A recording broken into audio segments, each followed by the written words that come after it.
कहाँ हैं? हॉस्पिटल में क्या चीज बोल रहे हैं? धरने पे आप किस लिए बैठे हैं? धरने पर इसलिए बैठे हैं कि बांसगांव तहसील के जितने अधिकारी कर्मचारी हैं मनमाने तौर से काम कर रहे हैं। गरीबों की बात नहीं सुनी जा रही है। हम बहीडाणी के निवासी हैं। बहीडाणी का नक्शा त्रिकोणी है और बैदौली पट्टन का नक्शा त्रिकोणी है। और ये जो फर्जी लेखपाल मुन्नू शर्मा, ये जो सीधा करके अपने पटदार का जो ज़मीन है बैदौली पट्टन सिंह का चरकोर बना करके हमारे रास्ते को अवरुद्ध कर दिए हैं। इसलिए हम धरने पर बैठे हैं। 4 महीना से लगातार हम दरखास्त देते रहे। माननीय मुख्यमंत्री जी के पोर्टल पर भी भेजे हैं, एसएसपी साहब को भी भेजे हैं, तहसील दिवस पर, थाना दिवस पर दिए, लेकिन कोई कार्रवाई नहीं हुई। इसलिए हमने आज बाध्य होकर के धरना प्रदर्शन पर बैठना पड़ रहा है। तहसील के अधिकारी मेरे जैसे आदमी को, हम प्रतिनिधि हैं, क्षेत्र पंचायत सदस्य हैं, लोकसभा प्रत्याशी रहे हैं बांसगांव से। जब हमारे जैसे आदमी को न्याय नहीं मिल रहा है तो और आम आदमी को क्या न्याय मिलेगा? यहाँ सैकड़ों लोग दर दर भटक रहे हैं। तहसील से घर तक जूता खिया जा रहा है, उनका पैर खिया जा रहा है, लेकिन कोई सुनने के लिए तैयार नहीं है। बांसगांव तहसील अनाथ हो गया है।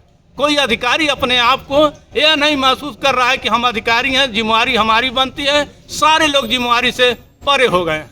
इसलिए हम धरना पर बैठे हैं। अभी तक आपके पास कोई अधिकारी संपर्क किए कि नहीं किए? आए थे, तहसीलदार महोदय आए थे, लेकिन कोई मतलब नहीं था। उलूल जुलूल बात किए और कह रहे हैं कि आप दफा 24 से आइए तब पैमाइश होगा। हम कह रहे हैं जब फर्जी लेखपाल बिना दफा 34 का नाप रहा है तो उसी तरीके से आप सही लेखपाल से पैमाइश करा करके हमको दे दीजिए, हमारे विपक्षी को विपक्षी का दे दीजिए। और वो जितने तीरा कोनी है वही तीरा कोनी हमको चाहिए। हमको ज़्यादा नहीं चाहिए, न किसी की ज़मीन चाहिए हमको। आपके ऊपर विपक्षी ने आरोप भी लगाया है कि जो है आप धमकी भी दे रहे हैं और जबरदस्ती उसकी ज़मीन के रास्ते आप रास्ता मांग रहे हैं। हमको श्रीमान जी पूरा गाँव जानता है, ये बड़े आदमियों का गाँव है, पूरा गाँव जानता है हमारे विचारधारा को और पूरा गाँव हमको सम्मान करता है। हम हर लोगों के दुख सुख में रहते हैं और हर लोग हमारा सम्मान करते हैं। आज तक किसी ने हमको पूरे कस्बे में रे नहीं कहा है। हम वो व्यक्ति है, बांसगांव के रहने वाले हैं, दलित वर्ग के हैं, चमार बिरादरी के हैं। कोई वरिष्ठ अधिकारी आपसे संपर्क करने का प्रयास किए? कोई वरिष्ठ अधिकारी, यही तहसीलदार साहब आए थे और यह कह रहे हैं कि कहना है कि कैसे नपवा दिया। हम कहीं मनमाने तरीके से नापा गया है, आपका कर्मचारी जाकर नाप दिया और हम कहते रह गए कि इसको सीधा कर लीजिए, लेकिन नहीं किया। लगभग लगातार देखा जाए बांसगांव तहसील धरना प्रदर्शन का अड्डा बनता हुआ जा रहा है। ऐसा क्यों हो रहा है? इसलिए हो रहा है कि हाँ, अधिकारी अपने आप को यह समझ रहे हैं कि हमारी बपौती या तहसील है, हम काम करें चाहे न करें, सरकार तो हमको तनख्वाह दे ही रही है। इसलिए हमको कोई चिंता नहीं, हमारा का कोई बना बिगाड़ लेगा। इसलिए हर लोग तहसील में आते हैं और जाते हैं, कोई समस्या का निदान नहीं हो पाता है यहाँ पे। ये गोरखपुर जिले की ऐसी घटना अगर हो रही है तो आप इसके लिए क्या संदेश देना चाहेंगे? आपके साथ भी इस तरीके से हो रही है, मुख्यमंत्री जी का जिला भी है।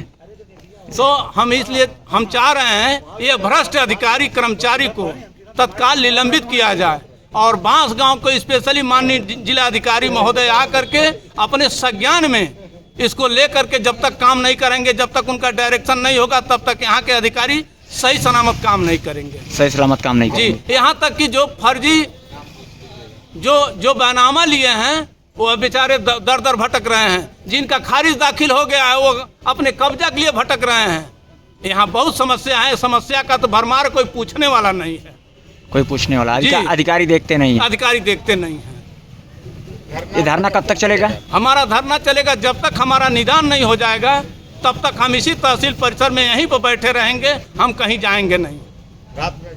रात दिन एकदम रहेंगे, हम 24 घंटा यहीं पर रहेंगे। आप अपना नाम बता दीजिए। हमारा नाम गया प्रसाद है। हम क्षेत्र पंचायत ब्लॉक बांसगांव के हैं और पूर्व लोकसभा प्रत्याशी बांसगांव, गोरखपुर, उत्तर प्रदेश। ठीक है, धन्यवाद।